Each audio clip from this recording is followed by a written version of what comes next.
जय गुरु जी, शुक्राना गुरु जी, लख लख शुक्राना, अनंतम शुक्राना। जय गुरु जी। अंकल ने जैसे अभी बताया कि सच में जब हम गुरु जी से जुड़ते हैं ना संगत जी, तो जो प्रॉब्लम आती है ना और कब निकल जाती है आपको पता ही नहीं चलता, क्योंकि प्रॉब्लम्स तो गुरु जी का नाम लेते ही ख़त्म हो जाती हैं।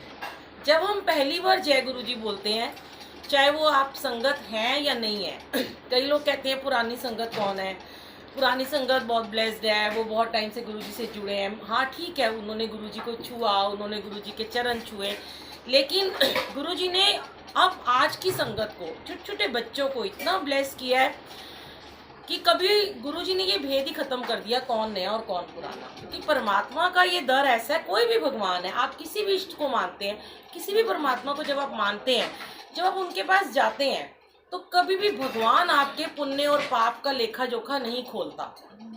गुरु जी के बड़े मंदिर में भी जब हम जाते हैं तो कोई ऐसी वहाँ पे एंट्री नहीं होती कि तू कितने पाप करके आया है। कितने कितने पापियों को तो भगवान ने तारा, आपने सुनी है, इतनी कथाएं हैं, इतने वेद हैं, रामायण है, गणिका पापी पापन थी, कितने सारे थे, अहिल्या, सबको तारा। उनके लिए वो ये सोचते ही नहीं, क्योंकि उनका लेखा जोखा तो हमारे पास पहले से ही वही खाता खुला हुआ है। और वो कभी ये तो ना, अगर वो ऐसे करने बैठ गए तो फिर कोई संगत बन ही नहीं ना सकता ना। वो तो फिर सबको देखेंगे, तेरे इतने पाप है, तू साइड में खड़ा हो जा, तेरे इतने पुण्य है तो तू पहले आ जा। एक गुरु जी का दरबार ही ऐसा है कि जिसमें जितने पाप करके कोई जाता है ना, उसको सबसे आगे स्थान मिलता है, सबसे आगे गुरु जी उसे बिठाते हैं। बड़े मंदिर में जब जाते हैं, आपने देखा होगा, शुरू में जब हम जाते हैं तो सबका मन करता है हम सबसे आगे जाके बैठ जाए, और गुरुजी हमें बिठाते भी हैं। पर हमें क्यों बिठाते हैं? गुरुजी हमारे कर्म कटवाते हैं, हमारे कष्ट काटते हैं। उस टाइम हमें लगता है नहीं, हमें तो गुरुजी ने बहुत, हम उनके फेवरेट हैं, हमें वो बहुत प्यार करते हैं। पर वो कहीं ना कहीं अनजाने में हमारे, आंटी थोड़ा सा कटकट हो रही है बहुत, अनजाने में ही ना इतने ज़्यादा वो हमारे कष्टों को काट देते हैं कि हमें पता नहीं चलता। फिर कई लोग कहते हैं कि हमें पीछे बिठा दिया, हमें दिख नहीं रहे गुरुजी। एक टाइम ऐसा आता है कि जब आपके कर्म कट जाते हैं तो गुरुजी आपको फिर पीछे बिठाते हैं, क्योंकि अब आप तो ब्लेस हो गए, अब और जो संगत आ रही है उसको भी तो ब्लेस होना है। मेरे साथ भी सेम ऐसे ही हुआ था। पहले मैं शुरू में ना आगे भागती थी, मुझे आगे आगे जगह मिल जाए। अब आज का टाइम ऐसा है कि मैं सबसे पीछे की दीवार देखती हूँ। जैसे मैं यहाँ कोने में बैठी थी, मैं अपने घर में भी सुबह अमृत वेले में कोने में बैठती हूँ। अब मैं सबसे पीछे बैठती हूँ तो मुझे टेक लगाने को मिल जाती है, और फिर मेरे को दिखता है कि मुझे ना वहाँ से गुरुजी ज़्यादा अच्छे दिखाई देते हैं। आगे तो लोग आ जा रहे होते हैं तो दिखते नहीं है, पीछे से आप देखेंगे ना ज़्यादा। गुरुजी हमेशा अपने टाइम में यही कहते थे कि मैं सबसे पीछे वालों को पहले ब्लेस करता हूँ। कभी ये मत सोचो, अब कई सेवादार होते हैं, किचन में सेवा कर रहे हैं, कोई नीचे चप्पल की सेवा कर रहा है, क्या गुरुजी उनको ब्लेस नहीं करते? उनको सबसे ज़्यादा ब्लेस करते हैं। वो तो अंदर आते ही नहीं है, मत्था टेकते हुए चले जाते हैं। कभी भी ये ना सोचे कि हम मंदिर में आए या सत्संग में आए, हमें आगे बैठने का मौका नहीं मिला, शायद हम बड़े, कई लोग सोचते हैं हम भाग्यहीन हैं, सत्संग में हमें कहते हैं अरे हम तो बड़े वो थे, हमें गुरुजी ने प्यार नहीं करते, हमें आगे नहीं बिठाया। ये चीज़ों को छोड़ो, सिर्फ और सिर्फ गुरबानी आपके कानों में बस पढ़नी चाहिए। जो भी गुरबानी आपके कान में पड़ती है, असली तो वही आपका कल्याण करती है। जो शब्द गुरबानी हम सुनते हैं ना, जो भी आपने सुनी है, कल्याण गुरुजी ने यही कहा था, मंदिर में आओ, कहीं सत्संग में जाओ और सिर्फ गुरबानी को सुनो, इधर उधर ध्यान मत लगाओ। हम करते क्या हैं, अभी भी हम ऐसे ही हैं, ना शुक्र हैं जो अभी अभी जुड़ी है संगत, वो यही करते हैं। हम, क्योंकि हम लोग हैं ऐसे, हम इस दुनिया में हैं, हम ह्यूमन बीइंग हैं, हम दुनियादारी में फंसे हुए हैं।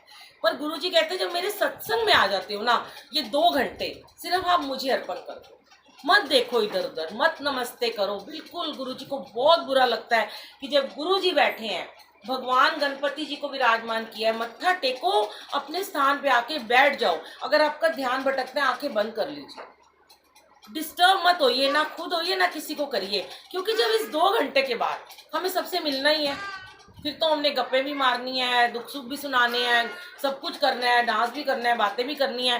पर उस 2 घंटे में क्या करते हैं हम कि जैसे, एक तो सबसे पहले मेरी रिक्वेस्ट है आप लोगों को, अगर सत्संग के बारे में नहीं पता, अगर आपको सत्संग का बुलावा आता है तो सच में संगत जी, सत्संग शुरू होने के 15 मिनट पहले पहुंचिए, 10 मिनट 5 मिनट पहले ज़रूर पहुंचिए। क्योंकि सत्संग के बीच में आपकी ब्लेसिंग अधूरी है। आप आधा सत्संग सुनेंगे, आपकी ब्लेसिंग आधी मिलेगी, पूरा सुनेंगे ब्लेसिंग आपको पूरी मिलेगी। और सत्संग में आने के बाद खुद एक ऐसे सेवादार बन जाइए कि आपको कोई भी अगर डिस्टर्ब करता है, नमस्ते करता है, तो उसको दूर से हाथ जोड़ के आंखें बंद करके बैठ जाओ। गुरुजी बैठे होते हैं, कोई किसी के पाँव नहीं छूने होते हैं, कोई आपस में ये सब नहीं करना होता, गले नहीं मिलना होता। यही गुरुजी कहते हैं। यही 2 घंटे, मुश्किल से 2 घड़ियाँ मिलती हैं हमें, जिसके लिए हम जन्म जन्म तरसते हैं, और उनके हुक्म के बिना आप आ भी नहीं सकते हो। देखिए, आंटी ने सत्संग बुक किया था शादी का, बिटिया का, पर लॉकडाउन हो गया था। हमारी भी बुकिंग थी और हमने भी बहुत सारे सत्संग बुक किए थे, लॉकडाउन हो गया। फिर उसके बाद गुरुजी ने अभी कहीं भेजना ही बंद कर दिया। कुछ कुछ सत्संग में भेज रहे हैं, ज़्यादा नहीं भेज रहे, क्योंकि थोड़ी तबीयत खराब हो गई थी तो मुझे भी नहीं भेज रहे थे, और फिर गर्मी बहुत थी। पर जब गुरुजी को आना होता है और जब आप सब संगत को बुलाना होता है, वो खुद डिसाइड करते हैं। प्लानिंग हमारी नहीं, उन्हीं की चलती है। मैं तो मना ही सबको कर रही हूँ नहीं जाना, पर पता नहीं। और मैं आंटी का, मैं सच में भूल जाती हूँ कौन सी संगत है। मैंने तो इनका नाम भी वैसे ही ये सोच के भी नहीं सेव किया था कि ये शिल्पी की चाची हैं। शिल्पी हमारी नेबर है। पर आंटी का जब मुझे मैसेज आया कि मुझे सत्संग, मैंने गणपति जी बिठाए हैं, कुछ नहीं करना, आप आ जाओ, यही सेवा सत्संग सुनाना, तो मुझे पता नहीं क्यों अंदर से मना नहीं शायद किया गया। हो सकता है यहाँ भी आने का कोई कारण होगा, क्योंकि वो कारण सिर्फ गुरुजी जानते हैं। और इनका भाव होगा कि सत्संग में, सत्संग कराने का, और आप सब जो आए हो वो भी इनकी आज्ञा के बिना, गुरुजी की आज्ञा के बिना आप आ ही नहीं सकते। यहाँ पे लिखा होता है ना, तब इन्होंने शायद 100 संगत को बुलाना था, पर उस 100 संगत के भाग्य में वो सत्संग नहीं था। और आज 30 लोगों के भाग्य में, 35 लोग जो भी आए उनके भाग्य में वो सत्संग है। तो इसीलिए हमें इनकी रजा में हमेशा राजी राजी रहना चाहिए, और अपनी कभी नहीं चलानी चाहिए। जब हम सब कुछ सोचते ना, हम डिसाइड करें, हम ये करेंगे, हम वो करेंगे, एक डांट लगाते हैं गुरुजी और बिठा देते हैं। और अगर तुम कह, मैं जितना बोलती हूँ ना, मैं नहीं जाऊंगी अभी, मैं नहीं जाऊंगी, मैं नहीं जाऊंगी, पकड़ पकड़ के घर में से बुलाते हैं, गाड़ी नीचे भेज देंगे, जाओ जाओ, तुम्हें जाना ही पड़ेगा यहाँ पे। तो इसीलिए अब तो हम चुप ही हो गए हैं। मैं उनको देखती हूँ, बस जो आपकी इच्छा हो, जहाँ ले चलोगे वहाँ मैं चलूंगी। वही है ना भजन, अच्छा है वो, बड़ा हमारे ऊपर ही सूट करता है। आप सब सत्संग में आए हो, बस इतना देखो कि ये गुरुजी बैठे हैं, इनको सब कुछ सरेंडर कर दो। अगर आज आपको बहुत कुछ दिया है तो उसका शुक्राना करें, और नहीं दिया तो कोई शिकायत ना करें, फिर भी शुक्राना करें कि मालिक, आज अगर कोई दुख दिया आपने हमें तो भी आपका शुक्राना, क्योंकि आज ये दुख दे के ख़त्म कर दो, कल के लिए नहीं हमने बचाना। अगर हम अपने दुखों से संगत जी भागते रहते हैं ना, भागते रहते हैं कि हमारे दुख कम हो जाए, हाय गुरुजी हमने ऐसा क्या कर दिया, हम तो इतना भक्ति करते हैं, इतनी सेवा करते हैं, इतने सत्संग करते हैं, फिर भी हमारे साथ प्रॉब्लम्स हैं। जैसे अभी अंकल ने बताया कि इतना बड़ा उनके ऊपर एक आ गया था, ऐसी चीज़ जो कभी सच में करोड़ों रुपए दे के भी नहीं छूट सकते, उनको गुरुजी ने एक पैसा लिए बिना ही छोड़ दिया। तो वो क्या था, वो उनकी मम्मा का विश्वास था, क्योंकि वहां तो वो भक्ति कर रही हैं और उनको नहीं पता मेरे घर में क्या हो रहा है। वो विश्वास की जीत होती है। जब हम विश्वास कर बैठते हैं ना अपने परमात्मा पे, आप किसी डॉक्टर के पास जाते हो, आपको उस डॉक्टर पे बड़ा भरोसा होता है कि यही डॉक्टर मुझे ठीक कर सकता है, और जितने मर्जी दुनिया में आपको कोई डॉक्टर बता दे, पर आप जाओगे वहीं, अपने बच्चे को वहीं लेके जाओगे कि मुझे यही, मेरे डॉक्टर हैं। जैसे मेरे डॉक्टर है मंगोलपुरी में, उनका क्लिनिक है, और वो गरीबों के इलाज करते हैं, और बड़े छोटे से स्टार्ट हुए थे, उन्होंने बड़े बड़े हॉस्पिटल बना लिया है। हम शुरू से उन्हीं के पास जाते हैं। वो रहते बहुत अच्छी कोठियों में हैं, इतने बड़े बड़े उनके घर हैं, पर वो सेवा वहाँ पे कर रहे हैं। डॉक्टर दुबे है उनका नाम। मुझे, हमारे इतने बड़े बड़े लाखों के मेडिक्लेम है, पर मैं कभी हॉस्पिटल में नहीं जाती हूँ। मेरे हस्बैंड कहते हैं तेरा मेडिक्लेम है, ही चला जाना है। मैं वहाँ जाती हूँ, 2-4 हज़ार रुपये दे के अपना इलाज करके सुबह से शाम तक वापस आ जाती हूँ। और गुरुजी अपने आप डिसाइड करते हैं कैसे करना है, क्योंकि हमें ये नहीं देखना होता कि हमें विश्वास है ना उस डॉक्टर पे। ऐसे हमें गुरुजी पे विश्वास है। अगर ये बैठे हैं, आपको भरोसा है ये ठीक करेंगे, तो इनके ऊपर अपनी डोर छोड़ दीजिए, सोचिए मत। और दूसरी बात, जो नई संगत अभी अभी जुड़ी है, वो बहुत ज़्यादा ना मीडिएटर ढूंढती है। आप मीडिएटर मत ढूंढिए प्लीज़। बहुत लोग हैं जो मीडिएटर ढूंढते हैं, मेरी अरदास लगा दो, मेरे लिए कर दो, मेरे लिए वो कर दो। मुझे बहुत सारे मैसेज आते हैं, यूट्यूब से आते हैं, फेसबुक पे आते हैं कि मेरे लिए अरदास कर दो आंटी, मेरे लिए कर दो, आपको तो बड़े करीब हो गुरुजी के। क्यों, आप भी तो करीब हो। मैं अभी कई सत्संग शेयर करती हूँ। मैं ना बहुत ज़्यादा, मुझे लोग बोलते हैं हमें वहाँ दर्शन हुए, मैं वहाँ दर्शन हुए, मुझे कुछ दर्शन वर्शन नहीं होते, क्योंकि मेरे घर तो रोज़ अमृत वेला होता है और मेरे घर गुरुजी गद्दी लगी है, रोज़ गुरुजी वहीं बैठे नज़र आते हैं, दिखते हैं मुझे। जब मैं लिप लगा लेती हूँ, कभी पानी लेके जल लेके आ जा रहा है, कोई मुझे दे रहा है, कभी कल ही आया था कि ऐसे जल कोई भाग के आया, मुझे दिया, गुरुजी ने दिया, कभी गुरुजी ऐसे चुन्नी करके बैठ जाते हैं, तो वो हमारा अपना भाव होता है। और मुझे कभी भी ऐसे मैं इधर उधर देखती नहीं। आज ये बच्ची बैठी है, मुझे नहीं पता ये कौन है, यहाँ बैठी हुई थी और लगातार मैं इसको देख रही थी, ये ना ऐसे ऐसे करके बैठी हुई थी। फिर मैंने ना इसकी आंखें, मैंने इसको ऐसे गौर से देखा, फिर मैंने गुरुजी को देखा। आप सब ध्यान से देखिएगा ये वाला स्वरूप और इस बच्ची को। मुझे आज इसमें गुरुजी के दर्शन हुए। आज मुझे इस बच्ची में साक्षात गुरुजी के दर्शन हुए। मेरे को कभी नहीं होते ऐसे। ये इनकी आंखें और इनका स्वरूप, जैसे ये बैठे हैं ना, ये बिल्कुल ऐसे बैठी हुई थी। आप तो पीछे थे ना, यहाँ बैठी थी और ऐसे करके, और ऐसे इसने जैसे इनके हाथ है ना ऐसे किए होते, और आंखें भी ऐसे से करके, ऐसे से करके। मैं इसको देख रही थी और मेरा मन कर रहा था कि वे भाग के ना मेरी गोदी में आ जाए, बस मैं इसको पकड़ लूं। तो आपको दर्शन होने किसी रूप में हो जाएंगे। बच्चे और भी बड़े प्यारे प्यारे हैं, सब बच्चों में गुरुजी हैं, पर कभी कभी गुरुजी साक्षात दर्शन देते हैं। मैं ये नहीं कहती कि अब आप इस बच्ची के पैर छूने शुरू कर देना, वो भी गलत है। वो पुराने जमाने में होता था, माता रानी आ गई, चलो माता रानी के पैर छू लो, ऐसा कुछ नहीं है। गुरुजी बैठे किसी के पाँव आनी चाहिए, क्योंकि गुरुजी कहते हैं संगत में ही मैं बसता हूँ। होते हैं लोगों को कहीं ओम के दर्शन होते हैं, कभी किसी, मुझे तो कभी नहीं हुए ना। मेरे को, मैं देखती ही नहीं। लोग रोटियां देखते हैं, फिर फोटो खींचते हैं, फिर डाल देते हैं, और मैं तो कभी, मैं कई बार मुझे भेजते हैं, आंटी देखना मेरे तिलक में क्या बना हुआ है, ये तो ओम बना हुआ है, ये चरण बने हुए हैं। मैं लिख देती हूँ जय गुरुजी, शुक्राना गुरुजी। और मैं उनके भाव है क्या बोलूँ कि मुझे नहीं दिख रहे हैं, लेकिन ये अपने अपने भाव है। और ब्लेसिंग भी सबकी अपनी होती है, जिसकी जो ब्लेसिंग है वो उसको ही मिलती है, बांटने के लिए नहीं होती है। अगर आंटी को ये बच्चा ब्लेस किया है गुरुजी महाराज ने, आ जाए एक बार यहाँ पे, सब तेरे को देख भी लेंगे, तो सब बोलेंगे आंटी आपने मुझे वो बेटी क्यों नहीं दिखाई है। क्या नाम है आपका? ताशी। देखिए संगत जी, ये बच्ची ऐसे बैठी हुई थी, मैं इसको डालूंगी ना यूट्यूब पे, सब देखो देखिए, ऐसे बैठी थी और इसकी आंखें और गुरुजी का स्वरूप एकदम, मेरे को तो ऐसे लगा सेम कि गुरुजी को मानती है। तभी आप कुछ सुनाओगे गुरुजी के सत्संग? आप क्या बोलते हो? ओम नमः शिवाय बोलते हो? मंत्र जाप बोलते हो? चलो कृष्णा जी का ही सुना दो। अच्छा सुना दो, कोई 2 लाइनें सुना दो। चलो जय गुरु जी बोल दो। चलो ये ऐसे ही है, देखिए संगत है ना, संगत में ही गुरु जी बसते हैं संगत जी। और आपको आ जाओ, आप भी आ जाओ, आ जाओ। ये तो बहुत प्यारी। अच्छा तो गुरुजी जो है ना, इनका आंटी ने मुझे कहा सत्संग शेयर करना है। मैं यही आपसे सत्संग शेयर करना चाहती हूँ। सत्संग तो मेरे पास बहुत सारे हैं, आप यूट्यूब पे भी सुन सकते हो। और कुछ ऐसे सत्संग हैं गुरुजी के कि परेशानियां बहुत हमारे जीवन में भी थी, पर गुरुजी ने सब परेशानियों से निकाला, सब बीमारियों से निकाला। और हर बार गुरुजी शेयर कराते हैं, जो ऊपर बैठी है संगत, इनके लिए, कि जितनी आपको प्रॉब्लम्स हैं घुटनों में, बैक में, जब आप गुरुजी के सत्संग में आते हो तो प्लीज़ नीचे बैठिए। आप देखेंगे 1 बार 2 बार 3 बार, जितनी बार आप सत्संग में जाते रहेंगे ना, आपके घुटनों का दर्द सब खत्म होता चला जाएगा। लेकिन जब तक आप ऊपर बैठेंगे तब तक घुटनों का दर्द नहीं जाने वाला।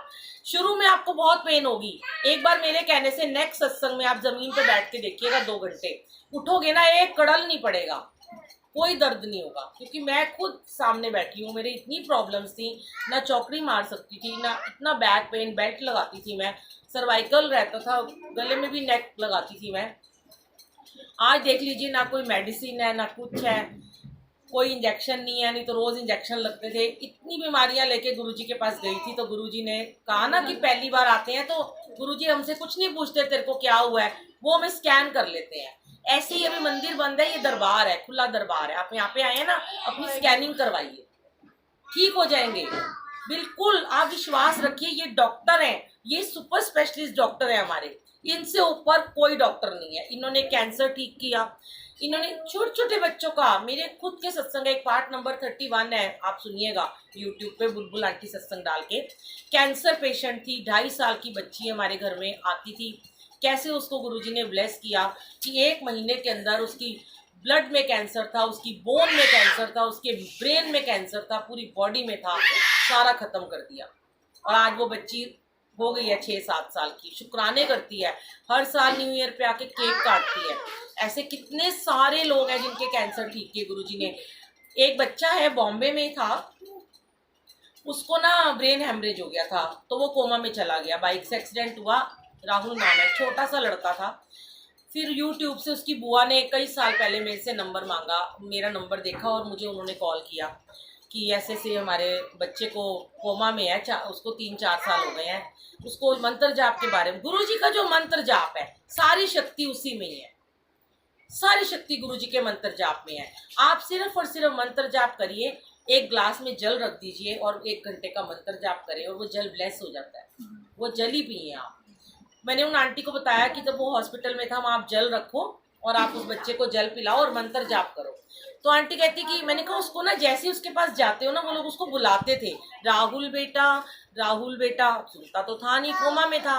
तो मैंने उनको बोला आंटी आप ना उसको ना जय गुरुजी बोला करो। कहती वो सुनता नहीं। मैंने कहा एक दिन आएगा वो सुनेगा। आज 4 साल पुराना सत्संग है ये।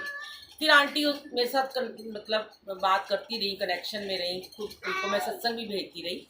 उसके बाद ना उन्होंने उसको जय गुरुजी बोलना शुरू कर दिया, जय गुरुजी राहुल, जय गुरुजी।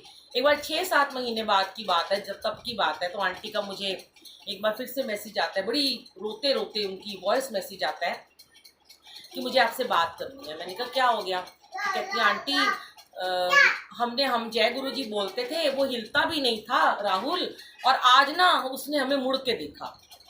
तो देखिए 4 साल के बाद उस बच्चे ने सिर्फ जय गुरुजी बोलने से और मंत्र जाप और जल प्रसाद पीने से मुड़ के देखा।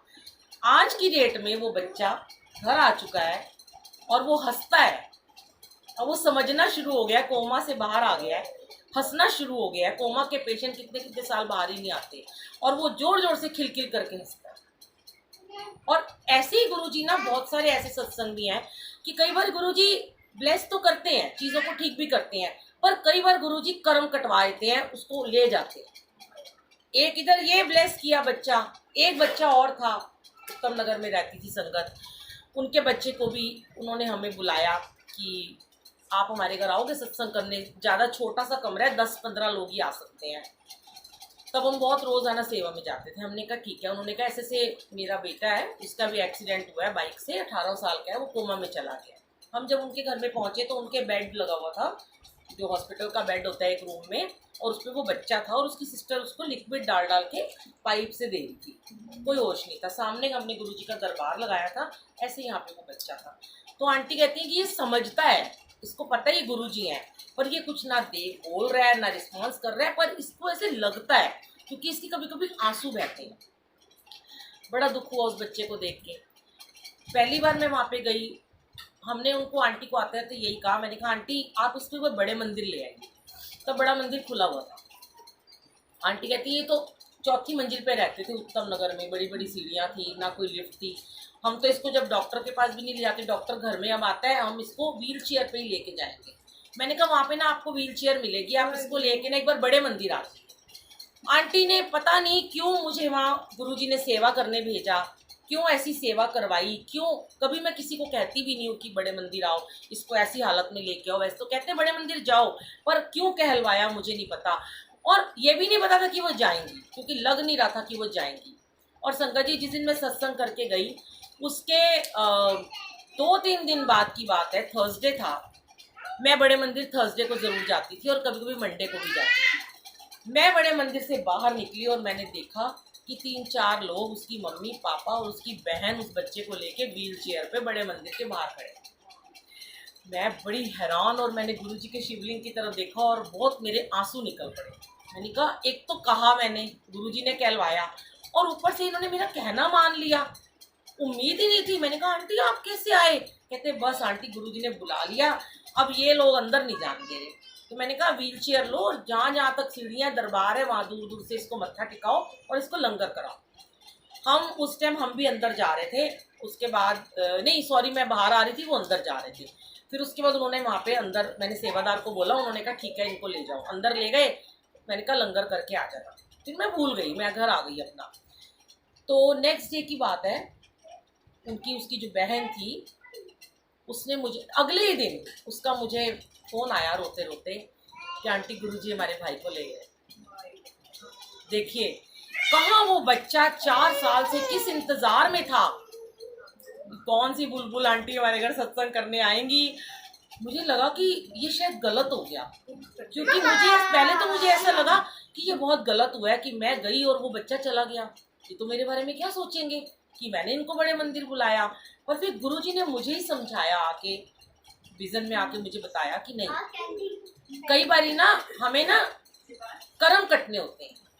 कैसे एक बच्चे को ठीक कर रहे हैं और एक, क्योंकि उन्हें पता था कि वो बच्चा ठीक हो सकता है, इसका हो सकता है उन्हें पता हो या शायद 20 साल कोमा में रहेगा।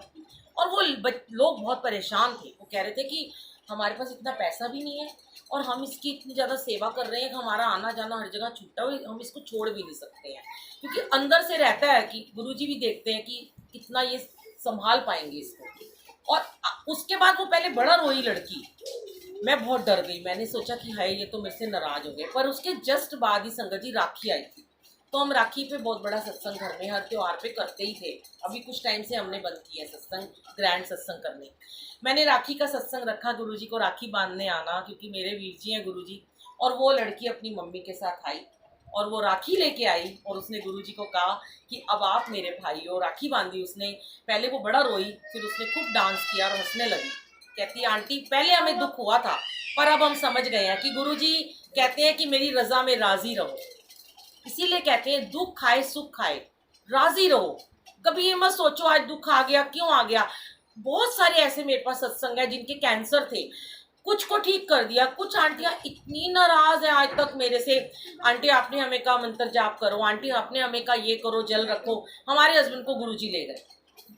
ना मैं भगवान हूँ ना आप भगवान हो, गुरुजी ने आपके जन्म से पहले ही आपकी मृत्यु निश्चित कर दिया है। अब कितने लोग थे जो कोरोना में चले गए हैं, जो मेरी छोटी छोटी संगत, इतनी प्यारी प्यारी संगत, मियाँ बीबी एक साथ ही चले गए, इतनी सेवा करते थे नोएडा में। हमने सोचा था वो चल जाएंगे, वो इतनी भक्ति करते थे, पर मरण और जीवन तो गुरुजी ने अपने हाथ में रखा है, भगवान ने।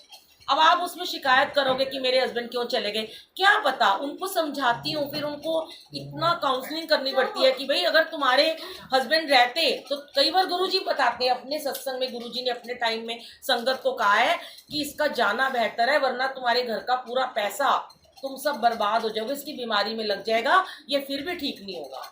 तो इसीलिए अरदास करो कि गुरुजी तेरा भाना मीठा लागे, तेरा किया मीठा लागे, ज्यों राखे त्यों रहिए, ज्यों जो तेरा हुक्म है त्यों त्यों रहना। बस यही कहना है, हे गुरुजी आप हमारे मालिक हो, आप हमारे गुरुजी हो, हमारे पालनहार हो, जैसे जिस हाल में रखोगे हमें बस खुश रहना सिखाओ।